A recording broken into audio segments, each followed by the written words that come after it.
Hello, it's Idunn FrostFall here again. Ever since I watched the Thor films, I've always kind of been interested in Norse mythology. So after I watched the films, I went to our local library and I got this book, Norse Mythology by Neil Gaiman. I got my own copy after that. I was kind of surprised at the stories I read, but I was very entertained. Now today's topic is going to be about Norse mythology. Now, I am homeschooled, so I don't know if they do or do not teach Norse mythology in school, but I wasn't taught it in school. I learned like Greek and Roman mythology, but not Norse mythology. So today I'm going to be talking about the following. What is Norse mythology? Where did it originate from? What is it about? Norse afterlife. And how does it influence our culture today? So, what is Norse mythology? Norse mythology is a bunch of myths from a place where it's very cold, where there's almost endless summer days. It's from people who didn't necessarily like their gods, but feared and respected them. For all we know, it originated from Germany and spread to Scandinavia and then to parts where the Vikings were, such as Scotland, Orkney, Ireland, and parts of North England. Things such as runestones and the Kivenby amulet mention figures and events from Norse mythology, which give us a few clues to what it was about. Archaeologists also have found stuff like amulets of Thor's hammer in pagan burials, and also small figures of what we think are Valkyries. Now, Norse mythology is about heroes, beings, and gods. These stories about these people circulated around the 9 realms, which were connected by the branches of Yggdrasil, the world's tree. Now, as I said, there are 9 realms. They are Alfheim, the land of the light elves, Svartalfheim, where the dwarves, or also known as dark elves, live and forge their treasures, Midgard, which is earth, Jotunheim, the land of the frost and mountain giants, Vanaheim, where the Vanar live, who are like nature gods who have a peace treaty with the gods of Asgard. Niflheim, the dark mist world. Muspel, the fire world, where the flame giant Surtur lives. And Hel, with one L, the place of the dead. And Asgard, and that's where the gods live. Now, there are many gods. The main 3, however, are Odin, Thor, and Loki.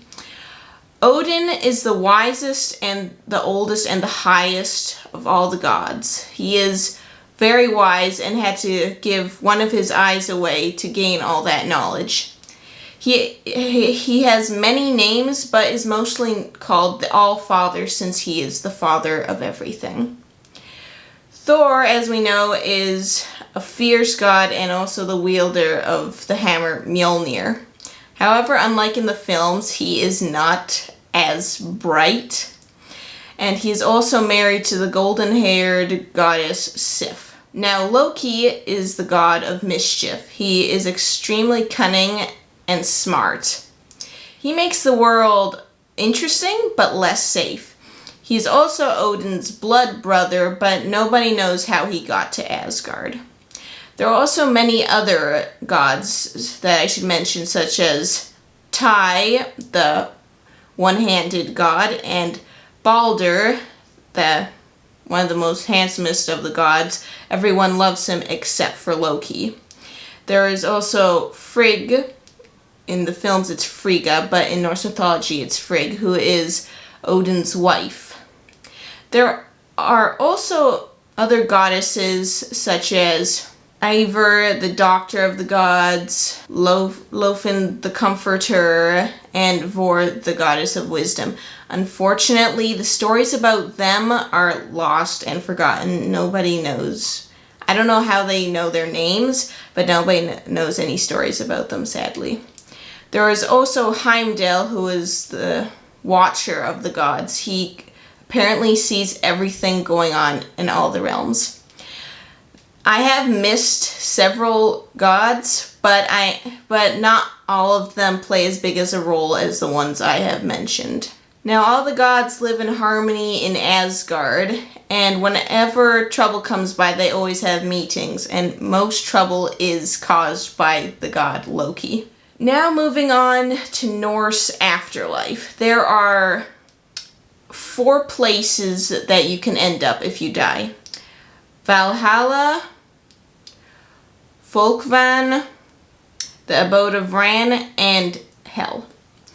Now, Valhalla is where warriors who have died bravely in battle go. The warrior woman called Valkyries, who ride winged horses such as Pegasus's, on the day of the warrior's death on the battlefield, they will come and collect their soul and take them to Valhalla, where they will live and serve under Odin until the doomed day of Ragnarok, which is the end of everything. Then there is Folkvan, which is Norse for field of people.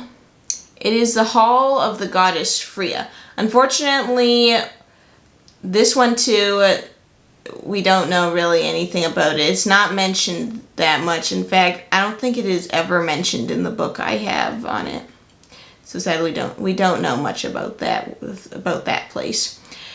There is also the Abode of Ran, which is said to be an underwater kingdom where the souls of drowned sailors go. Vikings did sail a lot, so it kind of makes sense that they have a place underwater where drowned souls go. And then there's Hell. Now, just to remind you, it's just 1 L, not 2 L's. Unfortunately, Hell is the place where most souls go. Just like an average person who didn't die bravely in battle and didn't drown. Mostly everyone goes there. It's like a place underground. And since now that you know that a lot of people go there, maybe you want to know what do they do down there. They do stuff like the typical stuff, like they eat, they drink, they fight. They do basically everything they did in their normal lives. Now, moving on to how does Norse mythology influence our culture? Unlike some other things, Norse mythology doesn't impact our lives too much. It influences stuff like films, such as the Thor films and the 13th Warrior. It also influences music, mainly Viking metal. I don't listen to it myself. And literature. J.R.R. Tolkien's book, The Lord of the Rings, is a good example. He got the ideas of the elves from Norse mythology. Norse mythology also impacts the weekdays. Thursday is Thor's day, Odin's day is Wednesday, Freya's day is Friday, and stuff, and it goes on. So there we go. We have covered the following: what Norse mythology is, where it originated from, what's it about, and how does it influence our culture?